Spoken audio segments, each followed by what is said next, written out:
Welcome to multiple choice question 7 of the 2007 Mathematical Methods Exam 2. In this video we will be looking at the solution for this question. A reminder that this video is in no way endorsed by VCAA. And now before we move on to the problem, I'd just like to point out that the use of a CAS calculator is not appropriate for answering this question, although you may wish to consult your notes on how to tackle a problem like this. So for question 7, we have a random variable x has a normal distribution with a mean of 11 and a standard deviation of 0.25.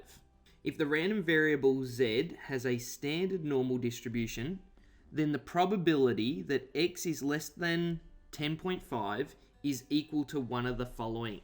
So to tackle a problem like this where you have a normal distribution and a standard normal distribution, I'd recommend always drawing two bell-shaped curves directly on top of each other.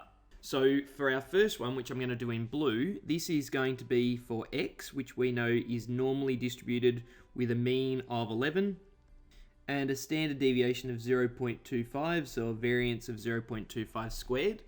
And for our second one, this is going to be the standard normal distribution, which is z, and it's distributed normally with a mean of 0 and a variance of 1 squared, or a standard deviation of 1. So if we start by looking for the probability that x is less than 10.5 as an area under this distribution, we know that this would be 11 because the mean of the distribution would be in the middle of this bell-shaped curve. And then I've got little marks down here that can represent one standard deviation. So this would be 10.5 down here, two standard deviations lower than the mean.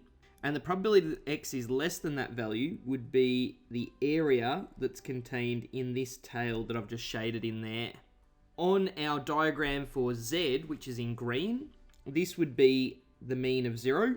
And then this would be -1, -2, -3. This would be +1, +2, +3. That's one standard deviation up or down each time. And if we want an area that's the same as that, we can actually get that in this tail where z is greater than 2. So by symmetry, those two areas are the same. So if we want the probability that x is less than 10.5, that's the same as the probability that z is greater than 2. So that makes A the correct answer for this question.